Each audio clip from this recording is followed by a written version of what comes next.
For a series that has existed for almost 2 decades, it's finally time that I go back to one of the characters that not only developed emotionally within the series into a more complex iteration of their old caricature, but also probably went through a fundamental role change from being one of the off-gag characters into someone fully integrated into a story. The Chosen One is a character of sheer, unadulterated power, fueled by the conundrum of not only juggling the consequences of having that strength, but also the repercussions of learning what uninhibited power looks like. Welcome to How Strong Are Alan Becker's Stick Figures, where I break down a character's fighting style, skills, tactics, and combat movesets and mentalities, and analyze how these things improve their personal characterization. I've already covered 4 of the 6 color gang from Animation vs. Minecraft. It's time to finally move over and cover the other series for a change. Yes, I know the next one was supposed to be yellow. Hold on, I kinda wanted to start March with a shorter video. That, and because I was playing D&D and I like characters that make things look cool. Anyway, disclaimer. This isn't your average power scaling style of video where I'm taking in strength in isolation, and I also won't be putting numbers for the sake of proving superiority amongst characters. It's a dissection, where I'm using the scenes and the context of their personality to better understand why they fight a certain way. Also, it's not completely power that I'm after either. It's appreciating what that character can do and which aspect of their story is best reflected in their combat arsenal. So, let's begin with combat physicality, which includes the general fighting style and how they actually execute combat. The Chosen One, given the absurd name, is the embodiment of a teenager's OC gone havoc, and this is reflected extremely well in his power set and personality. The Chosen One's fighting style is raw power for the sake of displaying strength, with flashy movesets and reckless brawler maneuvers.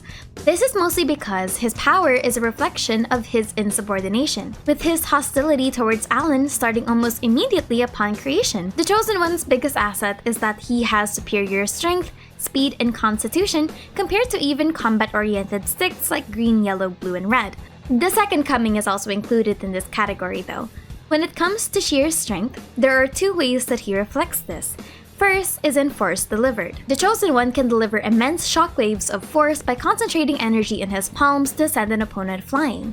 Second is general body strength. Strength in this regard doesn't just mean how much he can lift or push back, but also the general force that he is exerting, which, well, is a lot. Coupled with his speed, the Chosen One can send his opponents flying without much struggle. The Chosen One's speed is also immense compared to the average stick. He's fast enough to blink from thin air and to even conjure a cyclone from his speed and his other elemental powers. However, that speed doesn't mean heightened reflexes in this case, as opposed to other characters that use dexterity. The Chosen One's fighting style is primarily martial arts centric, with a mix of punches and kicks almost similar to Red. However, what makes him different is the rotations of his attack and the sheer magnitude of offense versus defense. The Chosen One rarely does defensive maneuvers. Even his rotations for blocking and dodging are more reactive driven rather than with the cool collected composure that we'd usually see from the other sticks. Everything about his fighting style screams a raw visceral emotion that's only enunciated by his powers. The Chosen One operates on unequivocal instinct, with the only intention of beating his opponent up. One of the most important parts about the Chosen One's fighting style is that it's a very cutthroat execution, with its speed and strength almost always intended to maim. He's not opposed to burning others alive or throwing them down if he must. It's messy, but it's a great reflection of his past. He was raised powerful and inherently destructive, with curiosity manifesting in him messing and eating things that he shouldn't be eating. His actual strategic prowess and environmental control in newer seasons are secondary to his proclivity to just bashing his head onto someone else's head.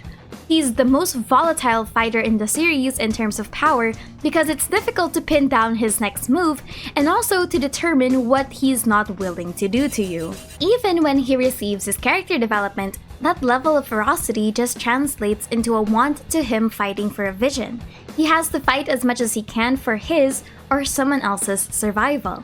Actually, if you notice in Animator vs. Animation 2, there's been a significant change in the direction of what defines his fighting style. The Chosen One from 18 years ago has a more refined fighting style, having a mix of both range and melee as well as acrobatics, because notably, he doesn't have access to his flight reliably. so a lot of his moves are grounded and terrain-oriented. He was also more significantly linear, interacting with the environment and complementing it with his own elements. This is why I like diving into the nitty-gritty of characters, because not only does it talk about their in-universe selves, but the creative process that comes with their creation, like animation quality, character direction, and even just why they exist as characters. All of those can change over the years. This chosen one is an extension of the old one written in newer contexts and animation programs. I don't know, I just found that very interesting. The longer the combat, the wilder he becomes and the stronger his attacks are. He's a duration-based momentum fighter, where his strongest asset is that he's in the fight much longer and it takes a significant amount of effort to break him out of that momentum of fighting. This is the opposite of characters like Purple that intend to weave in and weave out of combat. The Chosen One's greatest asset is his fearlessness in battle and determination to see a fight until the very end until he's black and blue. There's hardly any talking him out once he's fully invested his effort in delivering violence. Moving on to his unique ability, Elementalism. What separates the Chosen One from the average stick figure is his innate power set, being one of the rare stick figures that have powers in the first place. Even by the standards of some stick figures being combat connoisseurs, having natural powers like this is still an anomaly. First, the Chosen One has access to fire generation. He uses this as his primary offensive and defensive element, spreading the flames in a wide area or concentrating them into bursts of fireballs that can be hurled at a target. Noticeably, his fireballs are just smaller animations of his fire with the jaggedness, rather than the Dark Lord who forms them into spherical concentrations. This constant stream of fire is also what allows him to fly. In the same line of fire generation is his laser eyes, which he can use to slice terrains or creatures. However, the Chosen One's fire generation isn't true pyrokinesis, which would have also included the control of external sources of fire. In Animator vs. Animation 10, we also see that he's not actually immune to his own fire. When it's reflected back against him, he starts panicking and has to manually put it out. If I were to give a similarity, it's like Todoroki's fire generation where the heat source is the body itself, expunging outward in either a line or a cone, making him a formidable opponent in close combat. But because he doesn't control external sources of fire, fighting him in a hot area or an area that's also burning isn't inherently beneficial for him. Second is ice generation, manifested as either a gust of freezing wind that lets him immobilize opponents, or freezing bodies of water. He can also defensively freeze himself if he must, which I find more ironic because he doesn't take a bath. The third one is air and lightning manipulation. I'm also including here general force generation.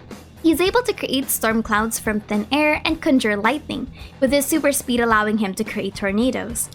Conversely, he can also concentrate a burst of energy into his palms. We're not completely sure if this is just light, general force, or air, but I like to think that this is an extension of air compression. Well, at the very least, it'll knock someone else flying.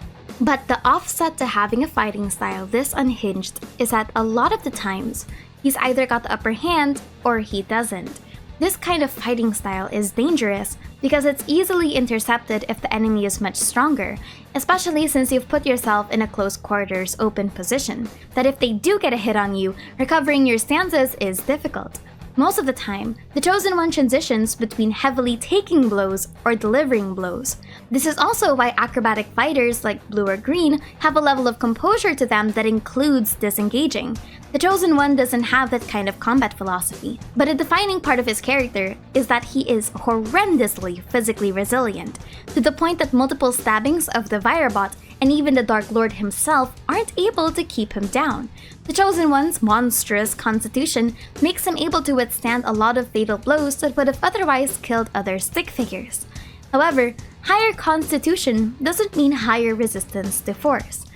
It just generally means you won't die. The Chosen One is still knocked back, thrown down, stabbed, and tortured, and he does lose his composure and stance as easily despite the heightened resistance to fatalities. And even after getting shot multiple times, had the strength to get back up and recover when the second coming was down. His recovery time from fatal injuries is demonstrably faster than it should be. He's a tank and genuinely a monster. Critically, a lot of his weaknesses aren't because of his physical prowess, but because his purely brutish fighting style leaves too much room to counterattacks. Him charging at an opponent leaves him wide open, which is what the Dark Lord uses against him in the showdown, and even what Agent uses to get a clear shot of the pausing tool, which we do see is a projectile.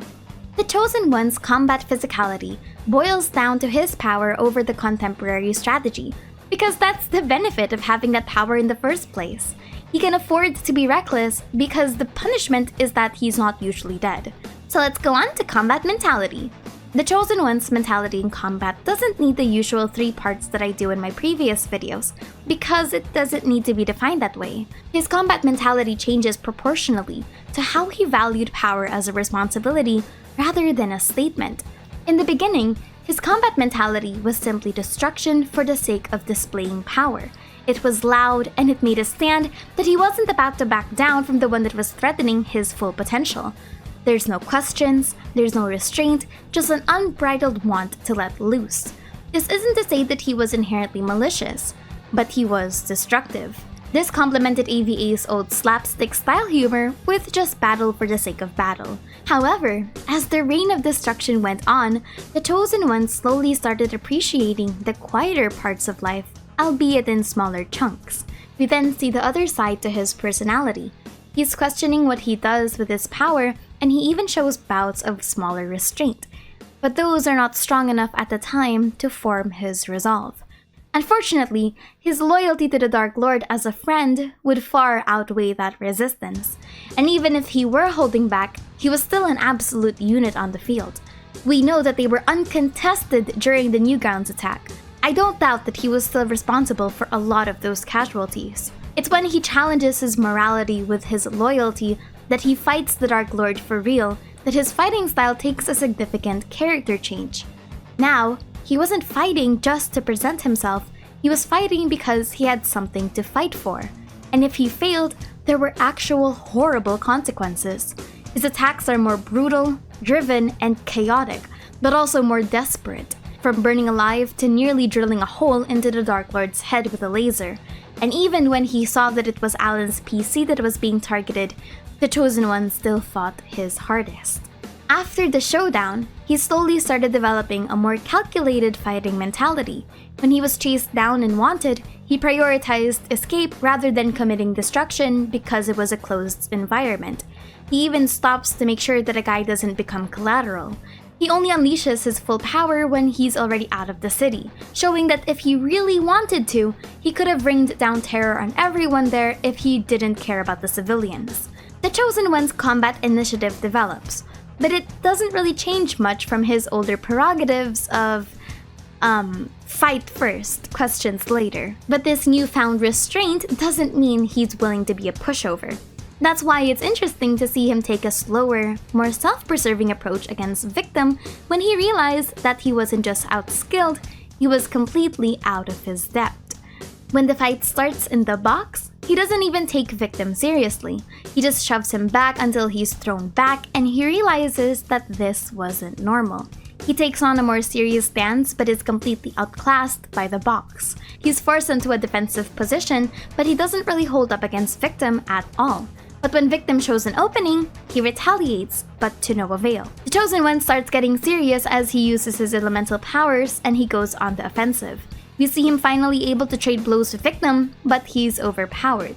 When he begins fighting with much more determination to stay alive, we can see Victim start struggling to catch him as the Chosen One outmaneuvers him with flight. It requires Agent to intervene completely for him to be shut down. And even when he was being held down, gone was the defensive Chosen, and in comes the one that will claw your eyes out with his bare hands. Overall, how strong is the Chosen One? He's power incarnate, with the downsides of over-reliance. But I like how the series does respect this level of strength.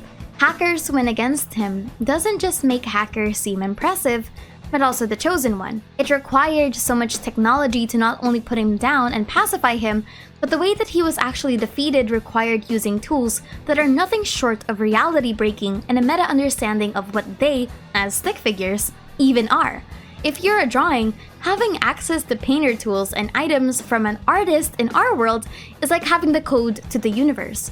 As if you yourself told God to change what being a human being meant in the grand scope of reality. The Chosen One is immensely godlike. and the only way to actually beat him is to have godlike abilities yourself. In this case, removing him from his actual essence of being the chosen one. What the hacker did is nothing short of divine intervention in the context of the stick figures. So, maybe I should name this video, How Strong Was the Chosen One? Anyway, I'm Mushi, and that has been How Strong Are Alan Becker's Stick Figures. If you want to see more of this kind of content, feel free to subscribe.